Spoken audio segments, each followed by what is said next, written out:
Awesome. Thanks everyone for joining. We'll get started while other folks join in as well. So I'll just take a couple of minutes to intro our program and our speaker today. As you all know, we've been running the series of 0 to 1 sessions as an entrepreneurship series as part of an IMC Young Leaders Forum initiative. IMC is the Chamber of Commerce that's been representing the interest of Indian business and commerce since the early 1900s. And this series in particular is designed to be a sort of entrepreneurship bootcamp, where we have a very exciting and hardened set of speakers, both sort of on the investing side of the startup industry in India, but as well as the founder side.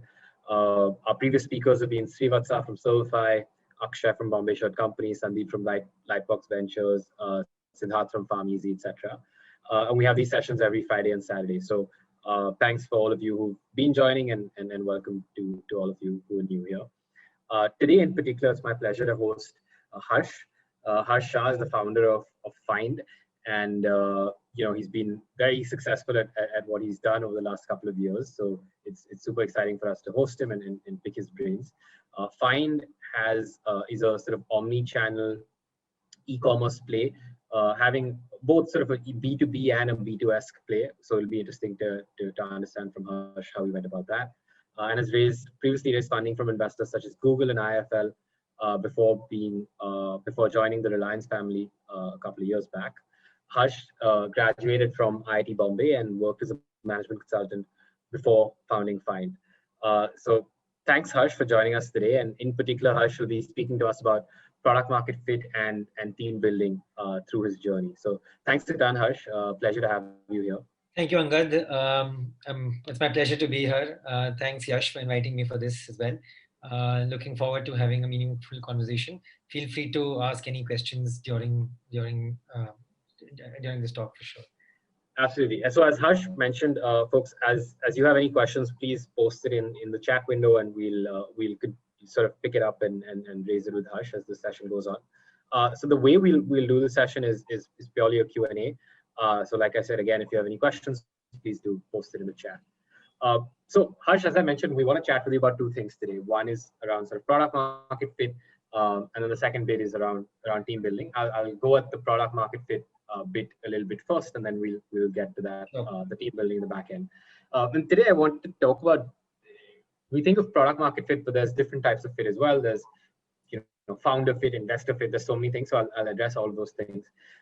Just to start off with, would love to hear your origin story, so to speak. Right? How did you come up with this idea? What was the spark? What was the thinking behind it? Was it a long time coming, or did you have some spark that you really then approached this idea from? So this was back in 2011. So I was working for a company called Opera Solutions. I was posted in New York, where we were essentially providing analytics and consulting services to clients. That company specifically had a lot of clients in multiple sectors, including financial services. But my specific project was in retail. So we were working with Saks Fifth Avenue and Toys R Us as two retailers, and trying to figure out with their sales data, what can we do from a customer analytics as well as a spend analytics perspective. Right? And I think what we realized very quickly during this project, and this was a proper consulting project, you had data, you came up with certain recommendations and so on, and then sort of deployed them and saw how well they worked or how badly they performed. And one of the biggest learnings that we got from there was that a lot of retail sales data was actually post hoc data, in the sense that it's generated at the time of the sale, right? And this physical offline retail. So what does it take for the customer to actually arrive to the sale is absolutely missing completely, right? So any analysis that you do is actually on the last touch point that the retailer has with the customer. So the thought that sort of came up out there is, are there any ways in which we can get access to data which is pre-purchase, right? So how does a customer in the offline scenario go about making a purchase decision? What are the factors that are essentially that are at play in the store, in the customer's mind, pre-visit to the store and whatnot. And of course, this was going, line in line with the rise of, online shopping. And of course, all of us knew the power of analytics for online shopping, right? So how a customer would land on a web page, you would measure bounce rates, you would measure, dwell times, you would look at, customer funnels and journeys and look at conversions through the funnel. And the idea was, can we replicate that in the offline world? So we started off with the problem statement that a lot of retail data is essentially post-purchase. Are there avenues in which we can engage a consumer in the store before the purchase decision is made? And can that be of any value either to the retailer or to the consumer? Right? And we sort of, that was the problem statement. And as we started building out the solution for it, we realized that the problem is much larger than just this data problem, but in general, technology in physical retail. Right? It was not just about data analytics per se, but it was anything and everything to do with all touch points in the retail store that can be absolutely turbocharged using technology. So our first product back in 2012 was essentially creating a large touchscreen in a store that would allow the consumers to browse through the different products that a store has. You can share it, you can sort it, you can filter, you can see whether it's available or not available, and then decide to make a purchase or not. So the idea was to actually create a sort of digital touch point with the consumer inside the store before purchase. So that was how sort of the problem identification and the solution sort of came about doing that. And we said, okay, fine, let's just mock this product up and let's start selling it to retailers out here. Right? Friend of us said that, hey, you know what, you guys stay in Santa Cruz West. If you go to Juhu Tara Road, there are a bunch of these designer couture shops that are there. You can just walk into those stores and try and sell this product of yours. So we created a mock-up on an iPad, and we would walk into these stores trying to meet the designer and show them, hey, you know what, we've done something like this. Do you think this could be interesting for you? But it wasn't successful as such, because we were two dudes walking into high-end designer, in most cases women's designer wear stores, pretty much focusing towards wedding shopping, which is very, very different, different target audience. I think we just didn't know what language to speak, honestly speaking, right? Yeah.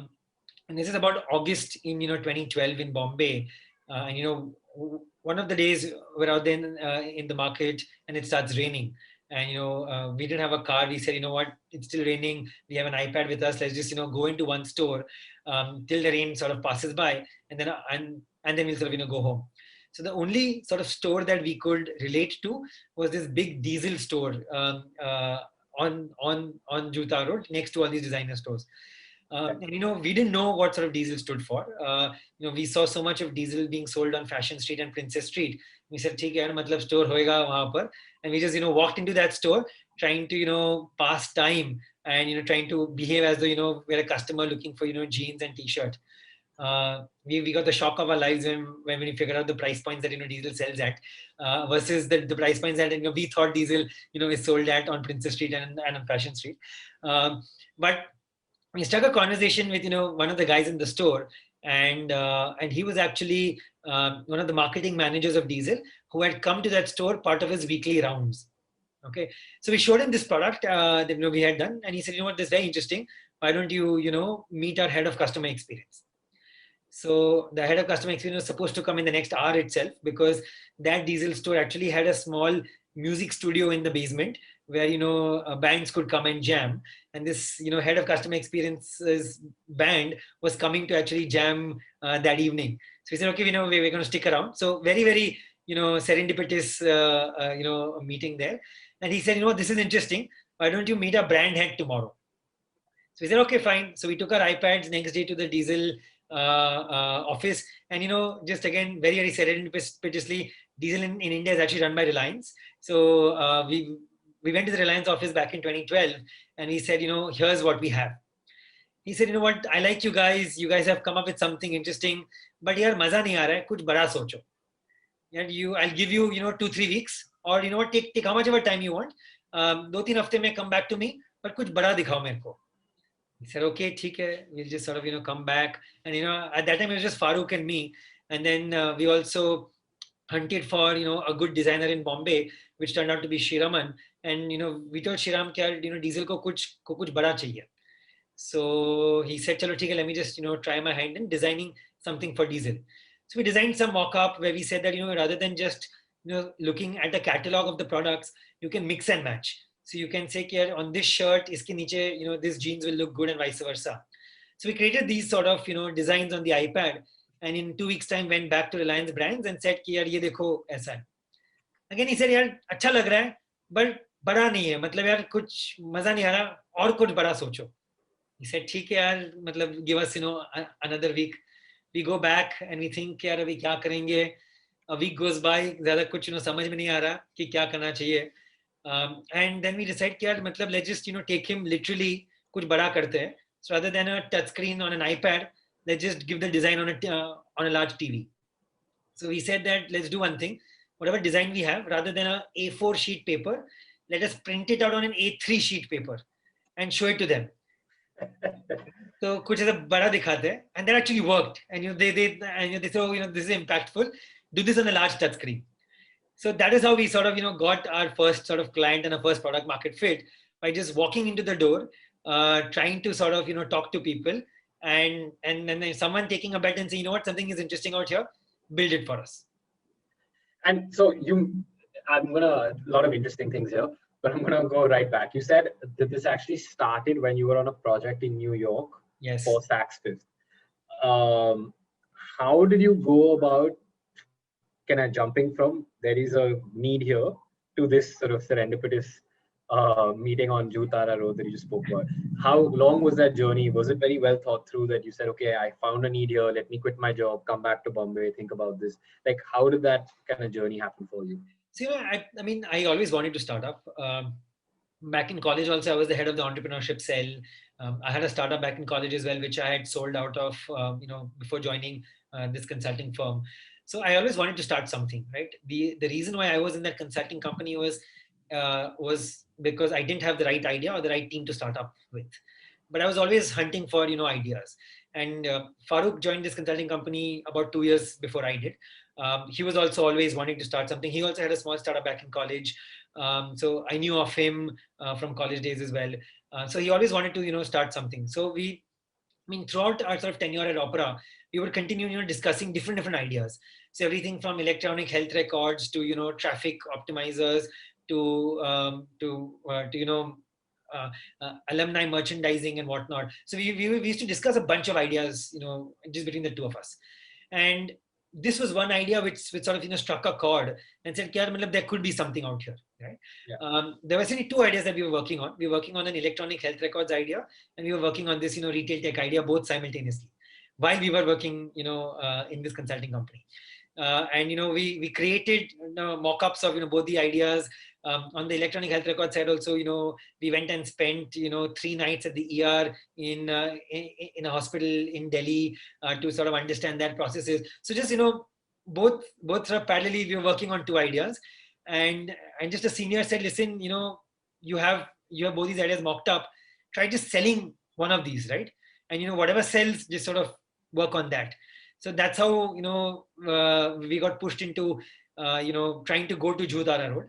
And I think once the first sort of sale happened, we went back to the consulting company and said, we want to do something of our own. And funnily enough, all of them knew that, by the way, that we were working on something of our own anyways. They didn't mind because our performance wasn't sort of impacted much. So they were very happy.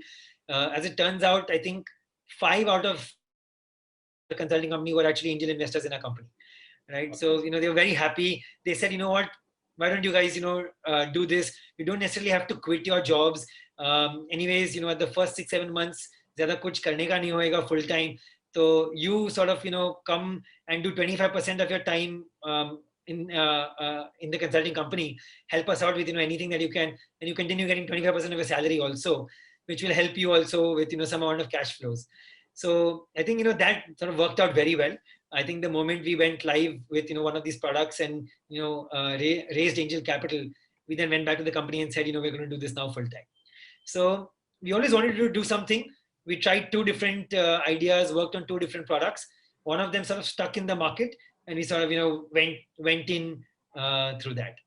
That's awesome. And it's really interesting because we've heard differing opinions on, founder fit as a term, right? Which is you just need to be super passionate about the industry or the product that you're necessarily trying to sell beforehand. Right. In your case, that wasn't necessarily the case. You're passionate about solving a problem in the market. No, so in our case, it was slightly more opportunistic in the sense that we've done those projects with retailers in the US. Right. So we understood the problem at some level.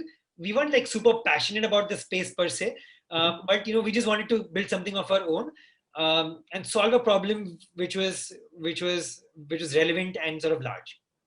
That's super interesting. And when you say you worked on this in the US, there are also now, big funding rounds going towards a lot of these sort of retail tech and merchant.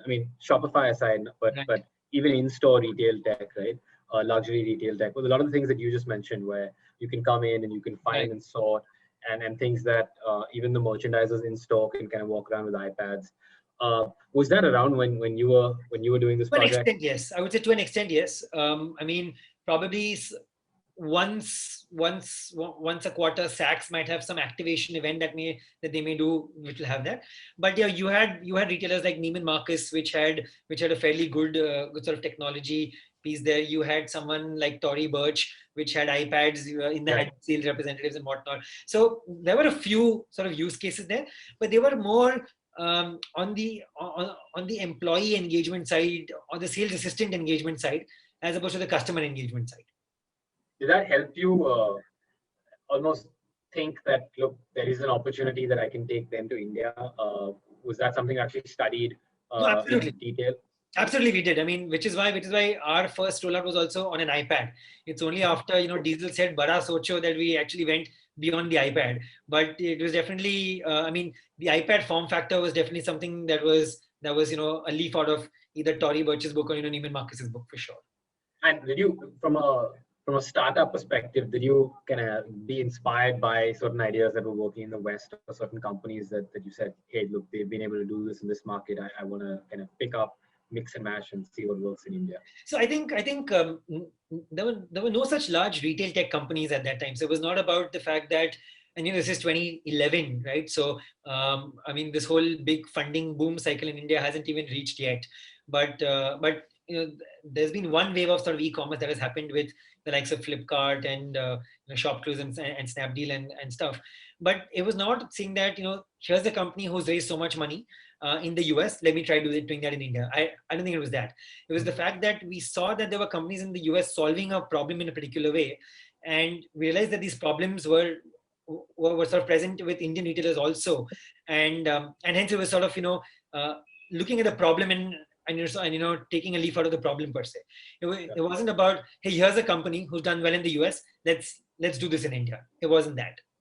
Got it. No, that makes sense. And, well, it's interesting because if you think of early 2010s, it's just about when the B2C e-commerce wave was really taking off in India, right?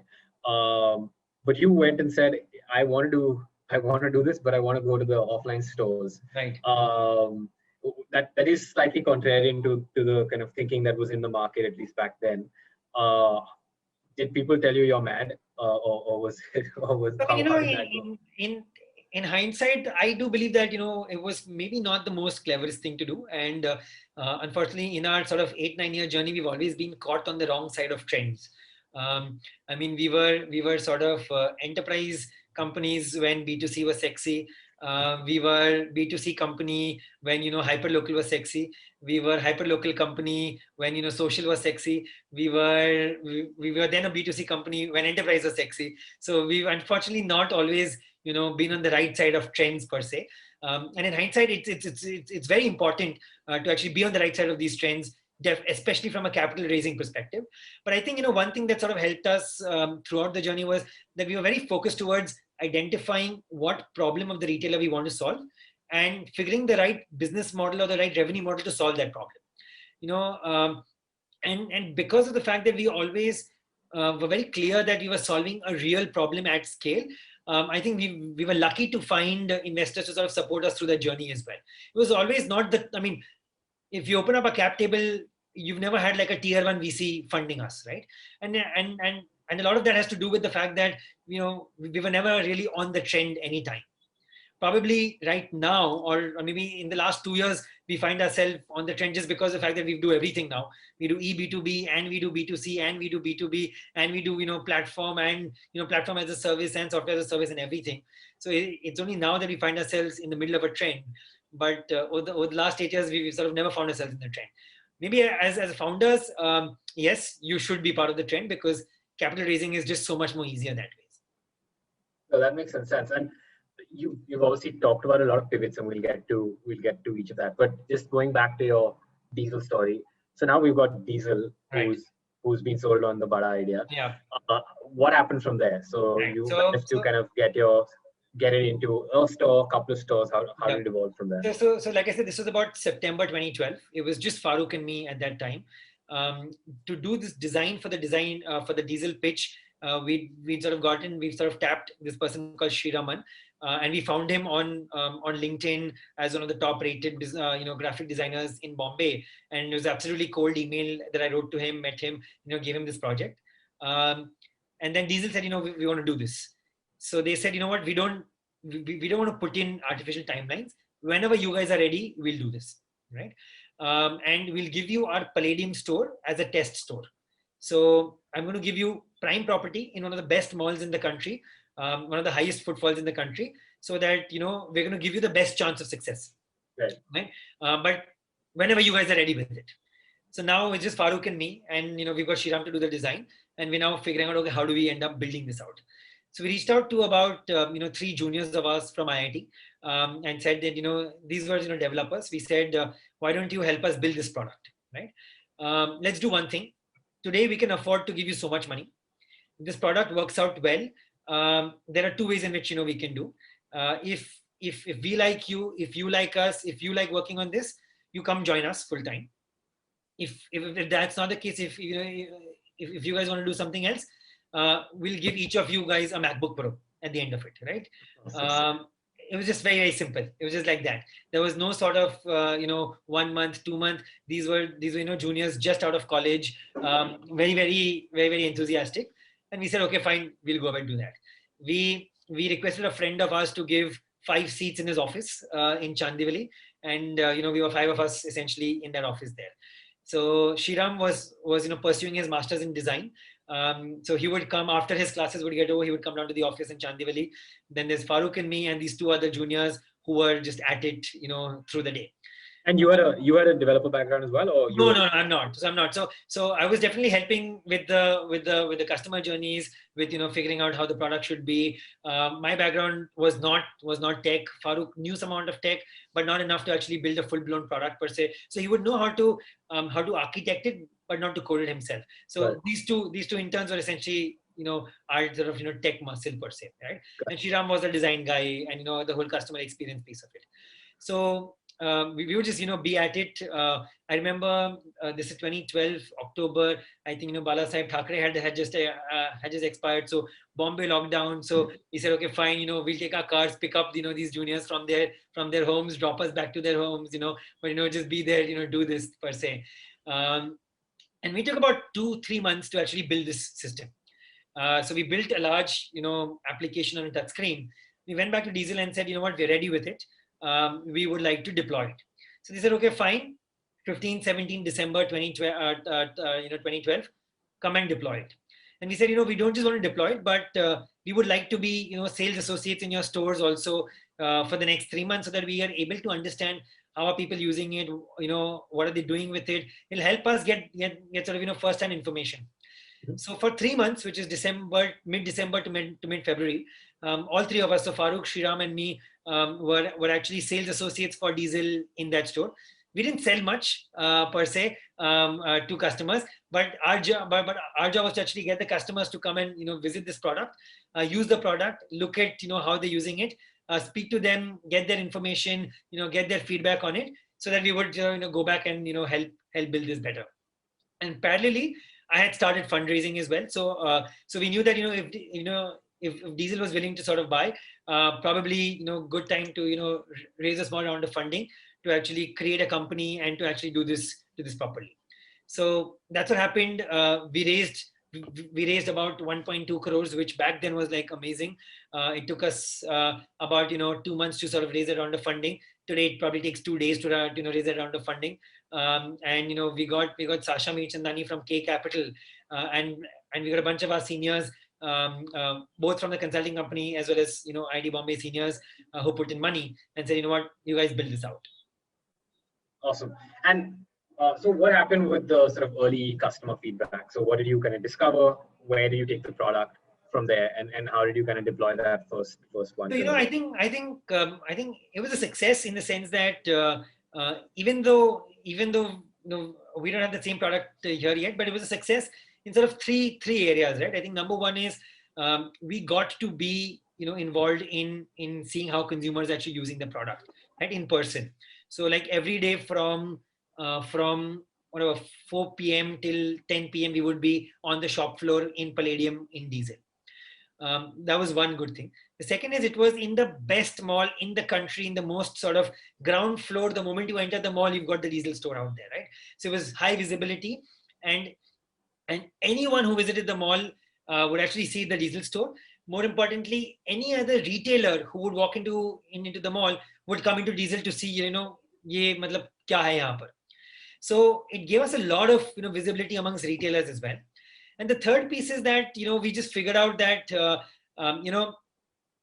this works for the customer. Customers are using it. Store associates are also using it to try and upsell things to the customer. So that worked out very well. We got a bunch of retailers to actually come and see it. So it sort of snowballed into people seeing that acha India mein bhi aisa kuch kisne kiya hai. So till that time no one sort of done that in India. They would also see that customers would spend a decent amount of time on the screen even though they're in the store, or they would go to the screen and say acha mere ko ye dikhao, and then the helper would then come with that particular product. So it sort of worked per se. Right, so we got access to a large number of retailers who would walk into these stores, and who would see that Diesel ne kuch aisa interesting kiya hai, so we should also do this for our store. So that became a good way for us to get access to these retailers, right? Also for investors, right? I mean, you had a product which was deployed in the store, so they would come and see, interesting hai, these guys sound smart, look smart. They've done something out here, so we should sort of back them up. So I think it was a good understanding. Diesel, funnily enough, did not renew, right? So back in February, it sort of hit, but Diesel did not renew at all. But we still ended up getting Future Group and Being Human as 2 additional customers post that. Awesome. And now if I fast forward to today, Harsh, from that first sort of mock-up on an iPad, what is it that Find does? I know you said it does a lot, so just lay it out for everyone who's joined. So I think one of the core principles that we stuck to back when we even did it with Diesel on the iPad is that we were very clear that one of the things that we wanted to tell consumers is to actually tell them what is available in that store or no, right? So a lot of times you see people showing you catalogs and you say acha mere ko ye pasand aaya hai. They say sorry ma'am, we don't have this in stock right now. So you're very clear that one of the key things that we wanted to do is that we wanted to show the true state of inventory in that store on this large touch screen. And we didn't realize it back then, but that became the core fundamental on which Find was built, where we realized that getting access to real-time inventory of the store becomes a very, very large strategic advantage that we have. In a way that when we went to Diesel, we didn't tell them that, listen, here's the software, because honestly, we didn't have too much of, too many people working with us. Anyways, we had just these 2 interns. So we said, we'd rather spend time in building the application rather than building the inventory software. So we went and told them, no matter what software you have, we will integrate into your software. So we will put in an integrator into your systems, which will allow us to read inventory information in real time. And that became the basis of Find as we know it over the last 9 years. So no matter what business we've run, the fundamental and the foundation of the business is our ability to get access to real-time store inventory. Right? So now that we've got real-time store inventory, so now that there is essentially a system of Find which has access to inventory from store in real time, what can we do with that? And the answer to that question has been the Find journey over the last 8 years. right? So the moment you have access to inventory, now you're saying, hey, I can actually show this inventory to customers, not just in the store, but outside the store as well, right? Not just in that store, but in other stores as well, right? Not just on a large touch screen, but on the customer's mobile phone as well. Not just on Diesel, but on Mintra as well. So I think what we've done over the last 8 years is just build on this foundation of real-time inventory integration and build use cases on top of that. And use cases which would drive demand and which would drive sales. So whether it is, so today as Find, what we do is we looked at the offline retail market and we said, here's an opportunity for a consumer walking into the store. Here's a product for that, right? A customer walking into some other store of that brand, here's a product for that. A customer walking into an unorganized retail store, but wants access to inventory of that brand elsewhere, here's a product for that, right? For customer online on Myntra, Amazon, Flipkart, Tata Click, Agio, maybe diesel.com, maybe, mothercare.in, here's a product for that. So essentially what we've morphed into as Find is that we're now a technology provider to the retailer where we will digitize all your physical inventory, number one. We will distribute that sort of virtual inventory to all the channels through which you are engaging your customers, and also facilitate transaction and fulfillment for you as a retailer. And this could be across any channel that you have. It could be on your own website. So now we have a product which will help brands build their own websites also, right? So I think over time, we've sort of taken the real-time inventory piece, the distribution of that inventory across demand channels, the responsibility of doing logistics and fulfillment, and built for different use cases one at a time. But, and how did you get, because some of these, getting retailers to pay for stuff is hard because they work on razor thin margins. How was that journey for you? Like, so if I think of today, like a lot of the hyper local, maybe not directly in the set of what you're doing, but if I even look at the likes of Khata Book, etc., they're doing phenomenally well in terms of user base, but it's a whole different story if you think of actual paying monetized customers. So what was that journey for you like? So, I think when we started off with this Diesel large touchscreen basis, we used to charge a monthly fee of 10,000 rupees per store per month, right? And what we quickly realized is that, such a business model doesn't work for retailers. I think retailers operate on retailers as do most sort of public limited companies also operate on a QSQT model, which is a quarter se quarter tak. Right? Whatever I'm doing in this quarter, I should get in this quarter, right? And the second thing is that at the end of the day, the sale matters most to them. So one of the key things that we realized in ShopSense, and it sort of took us a year and a half to sort of realize this issue, is that we have to sit on the transaction, right? We have to power a transaction. And once we are powering a transaction, then we have to take commission on the transaction. No one's going to give you, a 10,000 rupee upfront and say, karo. And this is the exact same thing which you're seeing even today with every other retail tech company, right? They may have razor thin net margins per se, but the gross margins are not as razor thin. The second is we've always focused our efforts on categories which have high gross margins. So we don't work with, the likes of FMCG companies and whatnot, because it just doesn't make sense to actually work for them economically, right? So we realized that no matter what we're doing, we need to power the transaction for the store or for the retailer. And if you're powering a sale for the retailer, then you're essentially now contributing to the gross margin and not the net margin, right? And taking a cut of the gross margin then becomes important. So Find is probably one of the only retail tech companies that doesn't charge a per month fee at all. We don't charge an upfront fee at all. All our money is charged as a 20% commission on sales, including logistics. Right? So we go to a retailer and say, you know what? We don't make money. You don't pay us until you make money. As simple as that. And we're going to help you make that sale. And you're going to give us money only for the sale that you've done through our platform. So we're not going to cannibalize your existing sales channels whatsoever. So that gave a lot of confidence to the retailer to actually work with Find. Because we said, we're not going to charge you upfront. We're not going to charge you a fee sort of every month. Of course, today, as we've gotten into different businesses, as we also have a product which sort of builds websites of brands, there we charge some amount of money upfront. But even there, a large chunk of our business, I would say about 95% of our revenue actually comes from transaction billings as opposed to monthly billings per se.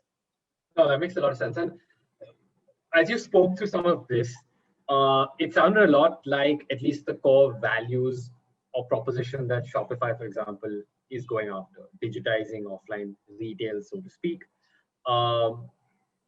Do you think of yourself as a competitor, and how do you actually go to retailers and explain the difference in the value? I think we're now at a place where everyone's a competitor and everyone's a partner to us, honestly, right? I think for us, I think Find is more than a Shopify platform per se, in the sense that we look at offline also very seriously, which Shopify doesn't, right? Offline retail is actually also a large part of the problem statement that we operate at. That's number one. Number two is that we are fundamentally an omni-channel company.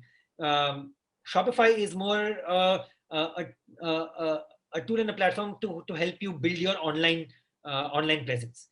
Right? And the third piece is that we don't just provide the platform; we sort of follow through with the logistics and the customer services as well. Right? So we have a lot of clients who run Shopify as their website, but the integration between their inventory and Shopify and the orders and the fulfillment is actually done through Find. Got it. So for us, everyone's a competitor and everyone's a partner as well. I mean, we've got Find.com as a B2C business, a small one, and that's competing with the Myntra also today. But beyond that, there are about 100 brands that we're powering on Myntra today. Got it. Everyone's the way we look at it is that we see ourselves as providers of technology to the retailer to help them, drive sales. As simple as that. Wherever the customer's retailer is, we will work with them. Wherever the retailer is using some other system, we will integrate into them. It's as simple as that. Got it. And you described that you started from that fundamental. Now you're trying to look at use cases, across any type of retailer, online, offline, everything in between. Can you talk us through? You said it's been an 8-9 year journey, right? Can you talk us through the key product pivots at least?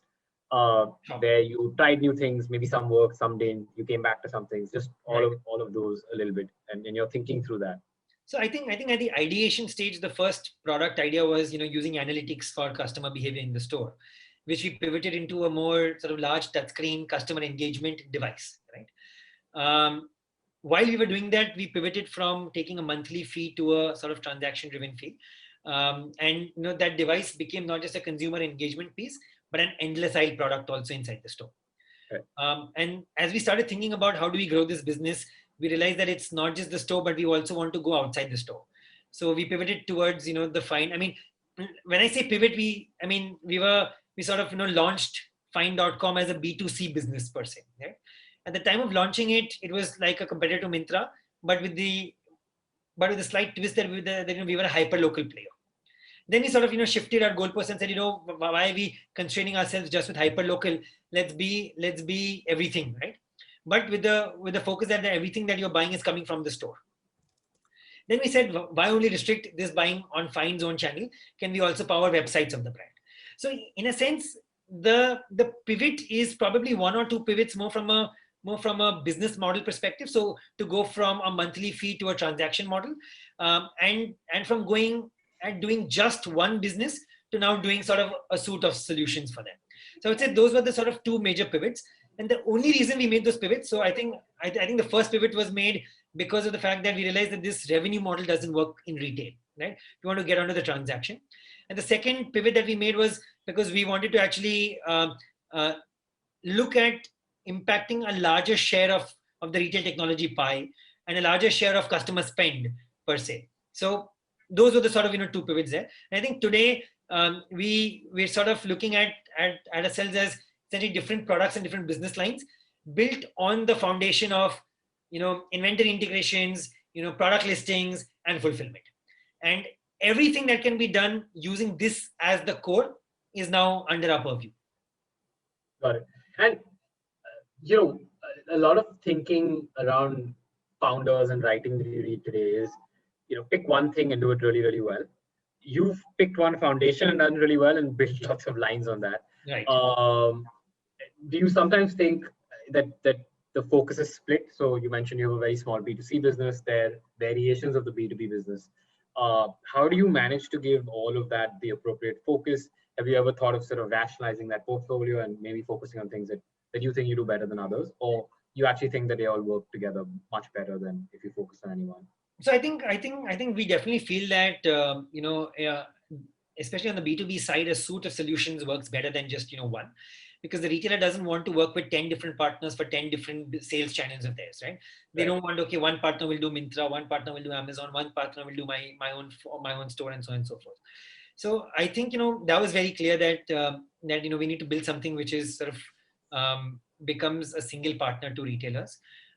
We of course keep rationalizing every year with what we're spending our time and money and sort of effort on, that doesn't stop us from launching new things every year, anyways. But I think what we're very clear about is two things. One is we will integrate into existing data systems of the retailers, and we will always sort of take a transaction fee.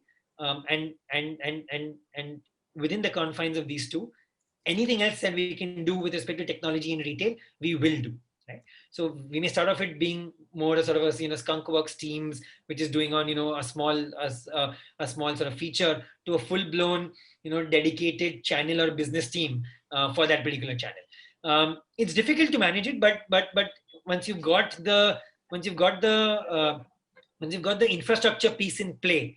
So, for example, engineering, the platform of the product, logistics, the sales infrastructure is common across everyone else. It's just the growth and the sort of client-facing businesses and teams which are different for these different businesses of ours. And even there, it depends on the size of the business to give it its own separate team or merge it within an existing team. But I believe that sort of works because I think on the business side or on the B2B side, you would want to sort of expand into as many things as the client is doing first. And at the beginning of your journey, a lot of it was test, trial, error type thinking. Here's what I'm seeing. Let me try one small thing and see how it works out. Now, as you scaled and you thought of different business opportunities, what's the mental map that goes on before you actually commit to putting capital and teams behind building something out? Right. So I think okay. So there are essentially two different areas where we would try out something new. Okay. I think one is a pure technology breakthrough. So whether it is augmented reality, machine learning, that sort of thing, right? Where we aren't really thinking too much around the economics of it, but more around the use case and the customer experience on that, right? And those are businesses which should probably take a longer time to gestate. So, for example, we have an augmented reality product called Glamour for beauty businesses specifically. And that has been probably a year and a half in the making, because we understand that these are very, very core technology pieces where a lot of research and development is sort of involved, and we're sort of solving non-trivial problems out there. So then it's a more sort of R&D spend that we sort of look at, right? And we will look at that spend every year to understand what are the broad themes in which we're doing R&D in. And of course, every month we sit with the team to identify, okay, is something interesting coming up from a productization perspective or not?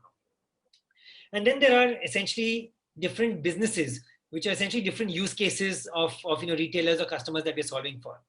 I think there, what is very, very interesting is that it usually comes up as a need or requirement from the retailer to any of our existing businesses. Someone will say, you know what, I'm doing this, but I also want to, like, for example, we're working with Satyapal right now. And, Satyapal says that, what, you've built my website for me, which is great. But, a lot of our clients actually are international. So so we want to do international shipping also for our clients. So now this need becomes a great sort of requirement for the, for the product team as well. And this just makes so much sense. But before we go out building this, we will figure out, the maths and the unit economics of the business. So we'll say, okay, here's the equation, right? Here's the, profit, and that's profit, not revenue. Here's the sort of, channel profit. And what are all the cost areas for this particular business line? And today, if you were to do it, what is the cost of these individual sort of services or components of it? At scale, what can this cost be, right? And one thing is, if this cost makes sense, only then go about doing this, right? So our first focus would be to bring the operational cost to a level where it is operationally profitable as a business. So we will not scale that up until we figure out the operational sort of profitability of that business. Once we figure out the operational profitability, we'll scale and we'll spend on sort of acquisition, which would mean that we may not be profitable on a net contribution margin basis, but I know operationally profitable hai, so we'll sort of get there. And then we'll sort of go about building this. But each sort of business lead essentially shows us this equation every week or every month. And this equation, is it weird as a startup to be thinking about profit, because nobody seems to be worrying about that these days? I think I'll tell you what I think because we've always found ourselves at the wrong side of the tide, we've always had to have better unit economics, right? In us, even from a survival perspective, right? So it's sort of ingrained in us, to look at unit economics. And I think honestly, we look at building Find.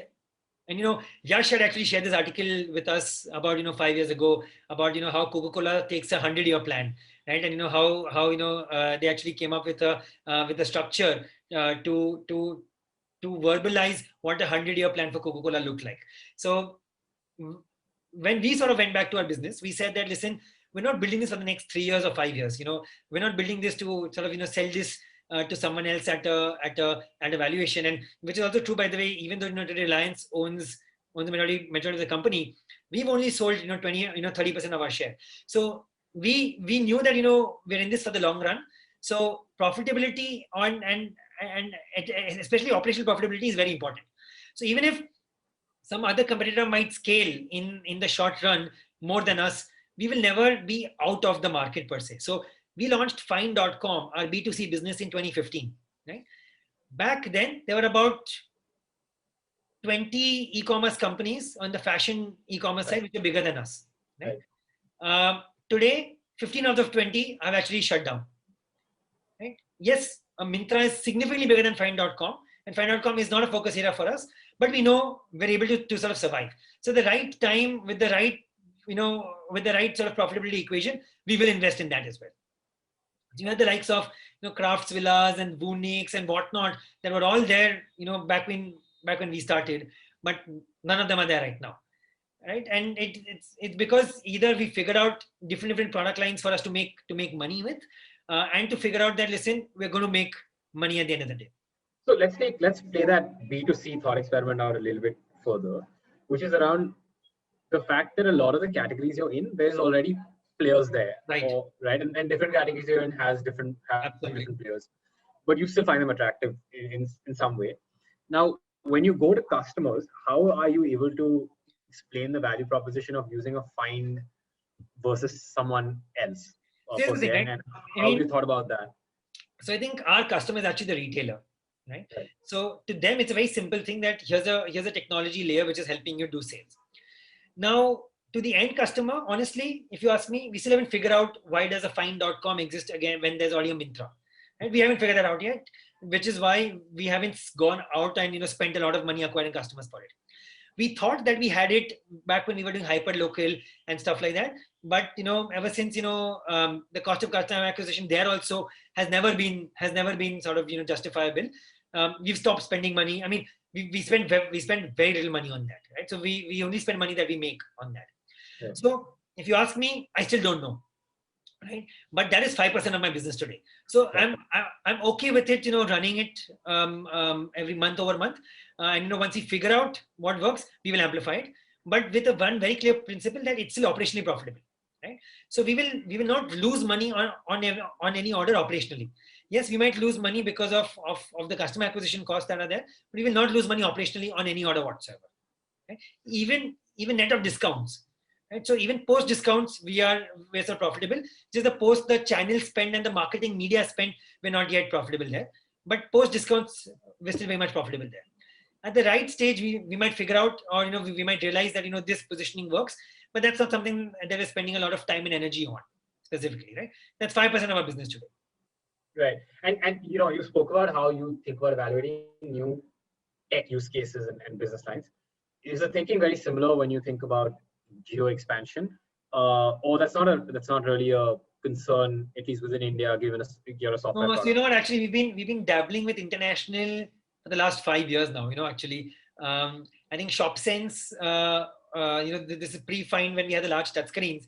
We Right. actually had done about 12 deployments outside India. There were about 6 in Dubai, 2 in London, 2 in Abu Dhabi, and 2 in Sharjah. Yeah. So UAE had about 10, and London had about 2. And then he pulled back again with Find. This whole sort of omni-channel technology service. We spent a year, 2-3 team members in Singapore, and you're trying to figure that out. But we again pulled back from that. I think the simple reason is that I think we believe we haven't saturated the India market yet. That's number one. And number two is that what we've discovered with respect to the changes that we need to make on the product architecture at the core level, I don't think we have the bandwidth today to do that, right? Because there's just so much more other things that we're doing right now on our product roadmap that we don't have the bandwidth to make the product ready for it. And second is I don't think we've sort of saturated India as yet. So I think that's why we've not sort of looked at it. I think every year when we think about it, international is always that part of our conversation. Someone will spend 2 hours every week on that. So we know what it will take us to sort of launch in Middle East versus Southeast Asia versus the US versus EU. We had the discovery done, but we never sort of pulled the trigger yet because a product bandwidth is not there, and sort of saturation of the Indian market is not achieved yet. I think that's why we've not sort of pulled the trigger there yet. But I mean, every time I speak to someone, it's definitely there in my plans per se. That's a very interesting thought, because I spend a lot of time looking at sort of B2B SaaS companies in India. And the one common theme that's emerged, at least over the last 5 years, is going that exactly right. They're building in India, but they see the market in the US and the Middle East. But here's the thing, right? I mean, you're absolutely right, Angan. I mean, I've invested in a couple of B2B SaaS companies also, and for them also, I would say, don't look at India, look at international only.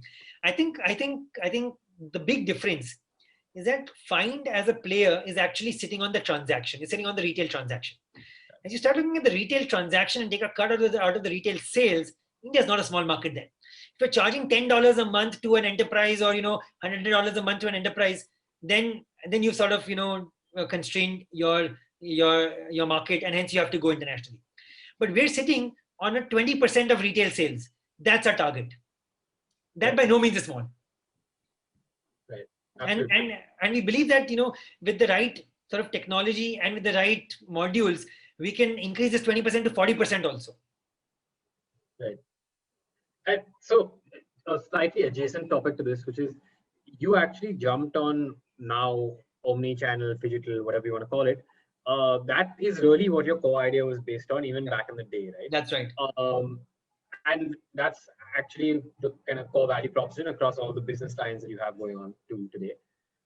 What are the big trends in omni-channel that you see happening in India, in Asia, some of these markets that you're evaluating year on year, that you're excited about and you think there's an opportunity to capitalize on, even as Find, looking in this 5 or 10 year time horizon that you've been speaking about? So I would say that, again, let me sort of take 2 things. One is new technologies. So I spoke about augmented reality, but even computer vision and sort of, so computer vision, of course, one of the components of augmented reality, but also sort of, using video, both from a analysis perspective as well as from a shopping perspective. That plus augmented reality are sort of, 2 things that I'm very, very excited about, for sure. We're investing heavily in actually building up that capability within Find as well. That's more from a sort of, new technology perspective. I think on the digitizing piece, on the digitization of existing processes and existing businesses, that also is probably 7-8% done, I would say. And there is almost a 15x, 20x increment that can be done purely on the digitization piece as well, right? So I think the deployment, the adoption, and the ability to actually use technology in the existing retail sales processes, both online and offline, across the organization, right? Both from a back office perspective as well as front office perspective. I think that market is still very, very underserved. So I think the whole digitization and the process improvement piece, both front office, back office, customer journey, as well as non-customer journey, and a couple of new technologies, I believe are the two big sort of, areas of an investment for us. No, that's really interesting. And I'm going to pivot a little bit to customer fit in some ways. What is the segment that you kind of deem yourself to be playing into, right? Have you found a sweet spot with certain size types of retailers, or different use cases and different products actually serve different segments? So the whole omni-channel concept is essentially aggregation of supply and demand on a single channel. Now, of course, the impact and the utility of this will be larger if you have multiple channels of demand and you've got multiple sources of supply, right? So if you're a single store or a label out of a warehouse, omnichannel is probably not for you. I mean, sure, you can do it at the same cost as something else, but the marginal utility is going to be very, very low. Mm-hmm. So I think what we figured out is that an organized retailer, an organized brand, having at least 5 stores, right, becomes the best participant client for us. Even within that, I think product categories that have an absolute margin of at least 200 rupees per product, at least, is again the right fit for us. Right? Okay. Because an omni-channel means that outside of just selling the product, you are going to incur cost of logistics, payments, and technology infrastructure as well. Right? The lowest cost of logistics in India is about 30-40 rupees, lowest of that sort, right? You add technology infrastructure, you add anything else, you add sort of, returns and whatnot, you're looking at a minimum cost of about 120 to 150 rupees, right? And hence you pad up another 40-50 rupees to sort of, maintain decent commissions there. So worst case scenario, 150 rupees. And I'm talking about absolute margin, right? I'm not saying percentage whatsoever, because I know that, the percentage might be low for electronics, but the absolute margin might still be higher. Right. On the flip side, if you're looking at sort of FMCG products, yes, even there, single source of supply, large, units, more than 200 rupees makes sense. The moment you go less than that, doesn't make sense. So we sort of usually speak to apparel retailers, electronic retailers, footwear retailers, beauty retailers, furniture retailers, and so on and so forth. Right? Not too many FMCG retailers that we speak to. Also, not too many FMCG retailers are in the sort of organized retail outlet anyways. I mean, if you remove the likes of, Future Group, Reliance Retail, and a few others now, which anyways a few others, DMart, of course, not too many chain stores are actually in that space yet. Is it different the way you deal with brands versus department stores, retailers? Oh, absolutely. I mean, it's definitely very, very different, right? I mean, at the end of the day, retailers. So here's the thing, right? I mean, at the crux of it, a retailer is in the business of actually liquidating inventory, right? Whereas a brand is in the business of serving a customer. So it may not seem too different, but the modules of why a brand needs something is again very different for both these guys. So we work with both entities specifically, and we figure out what works for whom. Both of them have definitely the same need per se, but it's the impact and the value that they ascribe to a particular product or a particular module is very different between the two of them. And from a consumer perspective today, and I know B2C is a small part of what you do, what the brand stands for is becoming really important today. Is that something that matters even on the B2B side of things, or not so absolutely much? I mean, I think without a doubt, right? I think at the end of the day, there is the whole digitization of the workplace that's happening, where everyone is using as much of technology in work as they're using outside of work. And to an extent, maybe slightly more stuff there. And as you start looking at who are the right partners for you, right? You can't really pick a partner without getting the comfort that the partner is going to be around for the next 2 to 3 years at least, right? And I think their brand and credibility play a very, very big role. And I think we've been lucky that has Find. I think from a retailer perspective, every major retailer in the country knows of Find. They may not have worked for us, may not work with us because of the fact that we're the most expensive in the market, but everyone knows of Find per se. And we also consciously go about investing in creating that brand for Find as well. And what does that mean in a B2B? Yeah, so I think B2B branding has a lot to do with definitely PR. I think PR plays a very big role in terms of doing B2B branding. LinkedIn, of course, is a channel which is very, very important. We've not done the Gartner route and stuff like that. Initially we used to go to a lot of exhibitions, but lately we don't go to any exhibitions because I think the ROI on that is just very, very poor. But I think what really worked out well for us is the fact that our B2C business actually allowed us to actually capture the brand and to create the brand, right? So the fact that the B2C business was visible, brands knew of B2C because they've bought something on Find, or they saw Find's ads. That sort of played around with that. So a lot of investors used to ask us, why do you still have the B2C business, right? If it's not really a major focus, it helps tremendously in building the B2B brand. Honestly, that's the biggest.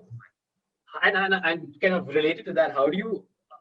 So who's the user really of a Find in an organization, a retail organization? And do you do things like track sort of consumer NPS of those users? Does that help you build credibility as well? So we've got 4 sets of users within the organization. I think omni-channel is essentially a different way of doing retail, right? So you can't really sell to just an e-commerce manager or someone else. It has to be top down, right? So very clearly we realize that we're going to go top down wherever we sell. The CEO or the owner is definitely very, very important for us in order to actually. So the brand head, CEO, or the owner is very, very important for us to actually get that person's buy-in. So that's one person. And there are 2 different sets of organizations within the retailers team who work on different things, right? So there is the e-commerce organization whose role it is to digitize catalog, provide with inventory and stuff like that. And then there is the retail ops team whose role it is to actually service the orders, ensure that at the store level there's enough SOPs and fulfillment processes are being followed properly or no. So at the end of the day, the sale is going to go to the store, right? So the store team is sort of involved there. And the 4th is the store teams themselves, right? So the guys who are involved in actually processing the order on a day-to-day basis. So we pretty much sell to the first one with the blessings of the second and the third one. And then we sort of are day-to-day in touch with the second and so on a monthly basis, we're in touch with the second or the third one, and daily basis with the 4th one per se. Got it. No, that's really interesting. And before I wrap up this sort of part of our conversation, we have one question from the audience, which is around, I know we've chatted about international expansion, but do you feel like what you have going here in India is replicable as a business model perspective? Absolutely. I mean, like I said, over the last 5 years, we spent enough time in Singapore, in the US, in Dubai. We did a trip to China about 3 years ago also, just to sort of understand, how things are done. I definitely feel that this is very much replicable, right? It just comes down to finding the product bandwidth. And I think if you speak to any founders, engineering and tech talent is like supremely difficult to get your hands on.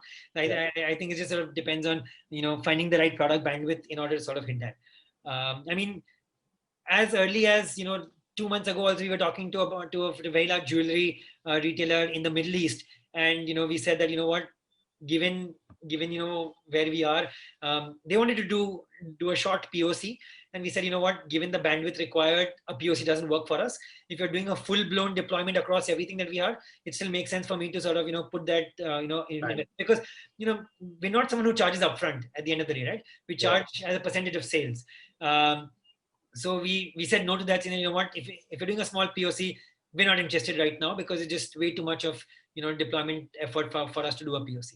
So I think it's definitely replicable. I think we're just sort of waiting for some bandwidth on our side, honestly. That makes sense. Just pivoting a little bit, I want to talk about investor fit, because you've actually done the whole gambit of angel capital, venture debt, and then finally sort of joining a larger. Debt, we didn't do venture debt much, actually. Yeah, we didn't do venture debt. Okay, but what was your sort of journey through each of these? How do you decide who to go with? Just kind of talking through investor fit. Was it a little bit of investors choosing you, or is there a lot of element of you choosing investors as well? I think except the first and the last round, I would honestly say we were in a position of beggars can't be choosers. I mean, I'm just going to be very, very open about it, because we always found ourselves at the wrong side of the trend per se. We never had the luxury of picking our investors in a big way. I think in hindsight, I'm supremely lucky to have the investors that we had. But except the first and the last round, right? So the first round was the angel round with seniors from ID Bombay and K Capital, where we didn't speak to anyone else. First meeting, done, right? I mean, we just like didn't do anything else there. And the last one where both the Google round as well as the Reliance round, we had multiple other companies also interested in sort of investing in us. Apart from these two, during the mid things, honestly, we just were sort of happy that we found investors who believed in what we were building. We unfortunately didn't have the choice to many things in a bunch of things, but yeah, I mean, we had, I think at the time of exit, we had about 86 names on a cap table. Everything from angels out of Hong Kong, India, London, US, to funds out of Hong Kong, India, US, Cayman Islands, British Virgin Islands, to companies out of India, US, both public and private companies, right? So we had like sort of everything. I mean, family offices, non-family offices, absolutely everything. And it was because of the fact that I think we just wanted to get as much capital that we could get our hands on, and whoever was willing to give us money, we sort of said figured out a way to sort of take money from them. Right? So people don't talk about this much, which is people talk about a lot about the fundraising journey, and I can imagine how hard it can be, but people don't talk about after that. When you mentioned sort of 85 names on your cap table, is it a pain in the ass to manage, or was it a pain in the ass to manage? No, it wasn't. So let me be very clear. I think two things. One, two things that we did right is that signatories were only about 8 or 10, right? So for a lot of angels, we just got someone to do a power of attorney to do that. Of course, at the exit, it was a problem to manage it, but it was more a process problem than anything else, right? Sure. I think the second thing is no matter how small an investor invested in Find, I would send monthly and quarterly emails to every single person, right? All across the sort of 8-9 years. I mean, I would send a monthly update to every single investor, no matter they invested 2 lakhs in the company or 2 crores in the company or 50 crores in the company. Doesn't matter. That same email will go to everyone at that same time. Right? So I would say that allowed me to not having to manage any of my investors at all. Absolutely, right? And that also was an advantage because we did do a couple of bridge rounds also in between, right? Where we found ourselves to be, out of cash, and we needed cash to sort of do that. Existing investors happily sort of, gave us that capital because they knew every month what was happening with the company at the end of the day. So it never felt like, we had to manage investors. And the exit, for sure, it was a process nightmare to sort of, go through, so many different types of entities. And, you had public listed Indian companies getting involved and public listed US companies and, everything and anything, right? I mean, so, that was slightly a pain, but it's fine. I mean, the value that the investor brought to us during the journey was well worth the effort at the time of exit per se. And let's talk a little bit about thinking around the exit. Was that something that was, it didn't seem like it was something that was on the plan, because the way you described it, you wanted always to build for 5, 10, 15 years, and you're still here, right? Like a lot of founders join and then shortly kind of leave if there is an exit. So what made you decide that so, I think firstly, it's not been an exit for me, right? For founders, it's been a 1/3 exit. Right. Of course, our investors, some grudgingly, some happily, took full exits. But it was an exit for the investor per se. It wasn't an exit for the founder. I think in the last 9 years, we've had 6 exit opportunities so far. And every time we sort of asked ourselves 3 questions, right? As founders, we said, one, are we tired as founders, right? So are we out of energy? Are we sick and tired of, doing this day in and day out? That's question number 1. Question number 2 was, have we saturated what we're doing? Have we saturated the market with what we're doing? So is there room for growth or no? The third is, are we significantly overvalued in terms of this particular transaction that we get? The answer to number 3 is always going to be a no for a founder, especially in a private company scenario. So I think that was a simple no. But the other 2 was also a no for each of the 3 founders, right? Even if one of these questions was a yes for even one of the founders, we would have probably done a full exit. But each time when we asked us our questions, it was a no. Even in the Reliance deal, we've taken only 1/3 exit. And that's exit only because of the fact that we spent 8 years in the company. So we thought, let's just, take something out. Yeah. Right? it's our investors who've taken a full exit. And so then the thinking is it that, look, today in these markets, capital has become a moat, and if we do this, it kind of saves us from that hassle of worrying about Absolutely. capital. I think absolutely right. I mean, capital is always a moat, number one. And number two, I think there was alignment with the way Reliance wanted to, build this out, right? So, Reliance Retail is India's largest retailer, so you get access to that business per se.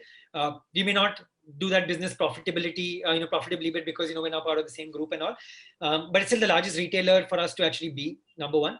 Number two, Reliance allowed us complete independence in the way we work, right? So we don't have that sort of deep. We treat Reliance as a priority client, and that's it. And as a shareholder, and that's it, right? There's nothing else that sort of comes to it. Even though they might be a majority shareholder, they don't act as one per se. So I think there was alignment in that. I think as founders, we wanted to continue building this out. We also wanted to ensure that of course, capital is going to be very, very much required. So we definitely need to have ability to raise capital. Number one.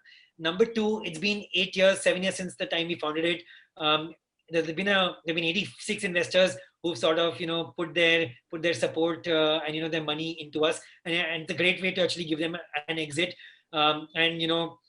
As founders, having done our duty of giving cash exits to all investors, right? I mean, the worst investor made a 35% IRR in the company per se.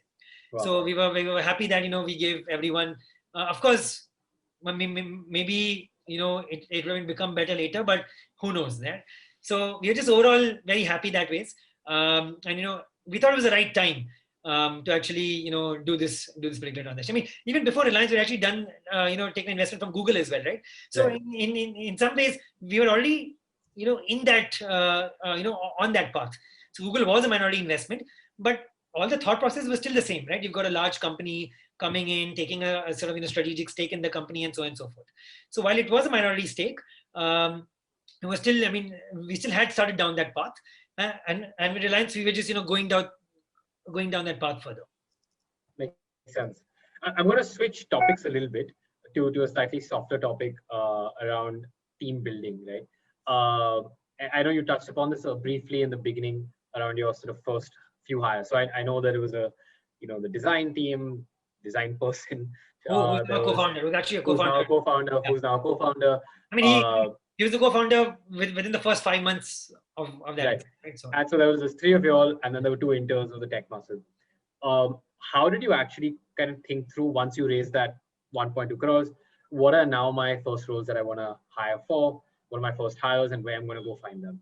I think it was always technology. I think without a doubt, it was always technology. I think between the 3 of us, we had skill sets of business development, design, customer experience, and product, right? So among Farooq, myself, and Shriram, so we already had that experience built in. I mean, sure, I may not have sold things in the past, but I mean, I was doing sponsorships for my student organization and whatnot. So I knew that I could sell, right? So I think among the 3 of us, we had those things sorted. So it was always technology, right, for us. I think we're very lucky that I think 2-3 things worked out well for us. I think we got funding from some of the marquee angel investors of that time, right? So and some of the marquee investors from that time at an angel level. So I think that really worked well for us. That's number one. Number two, we were never shy of doing PR, right? So I tell a lot of founders this, that you may want to build in private, and you might think that ये सब मोह माया है, reporters के साथ बात करना, journalists के साथ बात करना, वगैरह वगैरह. I think PR has the biggest impact to your talent acquisition strategy, right? Because when a potential person sees your name of the company in the news, that's the biggest credibility that they're going to have to actually join you in your team. Right. And the third is, we actually coincided very easily with the rise of angel list in India. And angel list, not from a perspective of investment per se, but from a perspective of discovering startups, right? And we were, for like 3 years in a row, we were the number 1 startup on angel list in terms of, talent looking at, companies per se. Because we just, I think with sort of, every sort of these, curves, if you piggyback yourself with, a particular, demand channel early on, I think, it can work wonders for you. So I think for us, that was AngelList from a talent acquisition perspective, right? So we were very lucky that way. And at what point did you and your co-founders actually sit down and kind of deliberately chart out a org chart, so to speak, and like very critically think through, roles, mapping, all of that? Like at what stage and scale did that actually happen? I would say it usually comes every time you want to start something new, or something is not working out. I mean, I wish we had done that more proactively, but unfortunately, as you're building, there never is time, right? I mean, if it ain't broken, why fix it? Is usually the kind of mindset that you would have there, Right. and it's only these sort of roadblocks that force you to sort of take stock of what improvements need to be done. And in a similar vein, at what stage, or did you ever actually sit down with your co-founders and say, right, we're building something cool here. What is the culture that we want to build with? Was that a proactive discussion, or did that also happen? So I think that was proactive for sure. I think that had a lot to do with just the way we were as people. So it sort of became an extension of that. So for example, one of the cultures at the company was a very data enabled and data hands-on for every employee, right? So Find is probably one of the few companies that doesn't have a separate data analytics team. Right? Every individual at Find is expected to know data analytics, to the extent where we take an IQ test, we take an Excel test of every person in the interview, right? And that is because that's how we were as founders, right? I mean, both Farooq and I, and even Shriram per se, were very hands-on when it comes to data. Again, that's pretty much comes from our consulting backgrounds, right? So we knew that we want to build it this way. Other things around, I think both Farooq and I are very much into sports as well. So the whole sporting culture of continuous improvement and treating work as sports became sort of ingrained to us per se. I think the consulting piece had the culture of some amount of understanding the client needs and catering to the client needs better. So I think that came up from there. So I think it was a mix of just who we are as people, and then at certain times proactively thinking about, okay, how do you want to do this? I think the proactiveness was less to do with the concepts of culture, but more to do with the activities and how the culture is manifested, how the culture manifests in terms of certain events that we do, right? So that was proactive per se, but I think the principles was drawn more by just the way the founders were. And is that something that had to change as you scaled? How did you kind of ensure that? Without a doubt. I mean, without a doubt, it has to scale for sure. I mean, I would have wanted to be completely involved in everything that happens, but today, as we scale, it's actually not that good that I would be completely involved on the day-to-day things of the company as well, right? I mean, we took stock that as you scale as a founder, you need to go from doing daily tasks to weekly tasks to monthly tasks to quarterly tasks, right? So as you scale as founders, you need to sort of go from one to the other as the organization scales or as the business scales. So today, I am not involved in the day-to-day sort of troubleshooting of the company at all, right? But yes, on a weekly basis. So in some teams, I'm involved on a weekly basis. In some teams, I'm involved on a monthly basis. In some teams, I'm involved on a quarterly basis. So two questions here. One around, was that shift easy to do? Like, I know you're speaking about it very pragmatically right now, but I can imagine it's hard to suddenly go and let go and trust sort of people coming in, given the skin in the game that you have and your co-founders have is going to be different than folks you hire for it. So one, was that hard? And two, how did you actually, as the firm grew, manage the lines between you and what your co-founders did and ensuring you weren't crossing hairs and maximizing everyone's productivity in some ways? So I think to answer the first question, I don't think it was difficult at all, honestly speaking, right? I think there was just so much to do that I was happy to sort of, have someone else look at it, honestly. Okay. Having said that, it actually became difficult on the opposite side for me as a person. I mean, and you've got people, with different personalities per se, right? For me, it became clear that I was giving way too much of sort of freedom to the teams working under me. So I actually had to pull back in the opposite direction. And, I had to put some discipline in place for me to sort of, work with them per se. We find people, dilly-dallying that outside, on sort of both ends of the spectrum.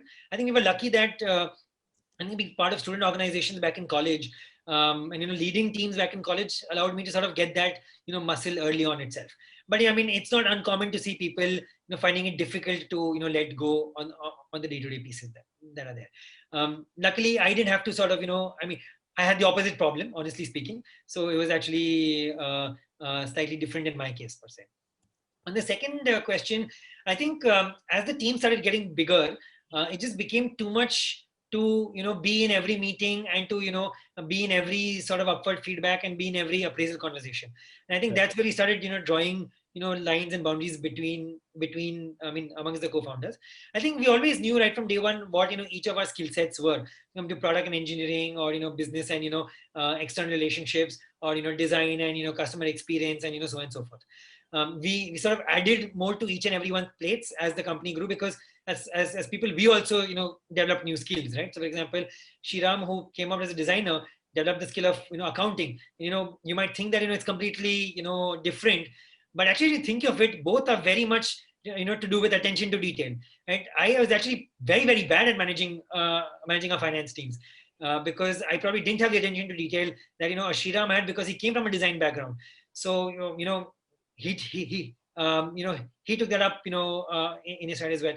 So I think over time it had to do with two things. One is just finding out time and focus areas, and also figuring out what, I'm not good at it, so let me just have someone else look at it. It's been simple that way. And have you, so of course, one of the talks of the town in terms of books, business books today is Reed Hastings' book, right, on No Rules, which actually has a very similar perspective on running companies around your perspective of running it as teams, sports teams, as opposed to in India, the thinking around running teams as families. I think this is absolutely incredible principle. I mean, we debated on this quite a lot when we were creating this particular concept. Is that, do we want to run this as a family, or do you want to run it as a team? And there's some amount of ruthlessness out here, where a team always has a fixed maximum number of people that you can have. You need to maximize the right people in those 11 for cricket, or 5 for basketball, 11 for football, and so on and so forth, right? So you can't keep the sort of underperformers infinitely in a team, because it'll start showing. Whereas usually in the family mindset, it's a very different mindset, right? Where you're saying, what, okay, no, this person's family, let the person just be there as it is. So we specifically pulled up the team's analogy as opposed to the family analogy for us. And how is that? Has any of this had to change post acquisition? Have you had to worry at all about the culture changing at all? And actually, no. I mean, thankfully, no, because the fact that I think Reliance, to their credit, has sort of kept their end of the sort of bargain, where they sort of left us to build it the way we want to build it. Actually, one of the key things that sort of Mr. Ambani was drawn to us was to do with our culture. So they were very clear that listen, if that's the primary reason why we like you, why would we want to change anything there? And now, I mean, Harsh, you've been at this for a while, right? You had a chance of a full exit in some ways as well, but you didn't take it. So how do you kind of keep motivated in this journey? I think the fact that you're looking at the business growing month over month, and still a lot more to look at, is definitely a large motivation. I think, of course, we've I think Reliance also appreciates the fact that because we've not exited completely, there has to be some wealth creation angle to it for our shares in this. So there's some motivation there for sure. I think overall is just the fact that being a key contributor to something that is going to be at massive scale, and that's and with massive impact, is the biggest motivation for us, honestly, right now. Right? And while doing that, other things are also working. I mean, business is also doing well. Our existing channels are growing, and so on and so forth. So that's why I think the motivation still sort of stays for that. And I know now you've taken to a couple of different things like angel investing. More recently, something that obviously occupies even more time than that, fatherhood. How do you kind of balance all of this with the priorities that you have in your business? So I think, like I said, I end up being I mean, so I think angel investing is something that we started back in 2015. Of course, not like in a massive amount. It was just one one check the whole of 2015 and one check in 2016 and one check in 2017, something of that sort. And that was more to do with the fact that we had so many angels on our cap table, and we got so much benefit, not just out of the money that they gave us, but also the kind of advice that they gave us, right? And it was just a method to sort of pay it forward and to sort of put our money where our mouth is. Of course, not to say that I will not mentor companies whom I don't put a small check in, but I would go out of my way and spend a lot more time with the companies that I've put a small check in there. I think it's less to do with return modeling from an angel investor perspective, more to do with, hey, this is interesting. This team is good. Let's support them in any way we can, right? I think the mental model is that everything will sort of go away. And it's going to be down to zero. I sure hope not. But that's the mental sort of approach that I have to angel investing. You'll be surprised that you still have time at the end of the day, right? I mean, my Saturdays are usually booked 4-5 hours with companies that I'm either I mean, let me not say companies, but people whom I'm either sort of talking to try and understand what they're doing. And even on weekdays these days, probably an hour post work, post sort of 8 p.m., post 9 p.m. usually I'm spending with these guys here. Of course, with fatherhood being slightly lesser time there, but nonetheless I'm being able to find time for sure. And it's not too difficult. I mean, honestly, I was joking with a few companies. My decision to invest in a company is within 15 minutes of talking to the founder, honestly, right? If I invest, it's usually in the first 15 minutes of the conversation. I have the liberty and the freedom of writing those checks of my own capital, and it's usually small checks, so it's okay. Of course, doesn't mean that I would only spend 15 minutes of time on the company. Well, of course, read through them, speak to other people and all, but I don't spend. I mean, unlike VCs, I would not spend like a month on a company and then decide, right? Right. I mean, if I've spent a month on with you and commit and I haven't committed to you, it's probably a no anyways. Right. And my last kind of question: anything that you would have done different on this journey, Harsh? A lot of things. I think a lot of things. I mean, I've sort of lost count of what all things I would have done differently, right? Absolutely, almost everything I would have done differently. Let's talk about the top 2 or 3 things then. I think setting up the processes within the organization for scale. I think being slightly more proactive, and by process is everything to do with product development, to organization development, to team building, to capital raising, everything of that sort, right? I mean, I would have done very differently had I to do it again. And I think the second piece is being slightly more focused towards I mean, of course, towards where the market is, both from an investment perspective as well as from a customer perspective. So, I mean, unfortunately, for a large part, we were always caught 6 to 7 months out, where because of the fact that we refused to pivot fast enough, or we refused to sort of change the story fast enough.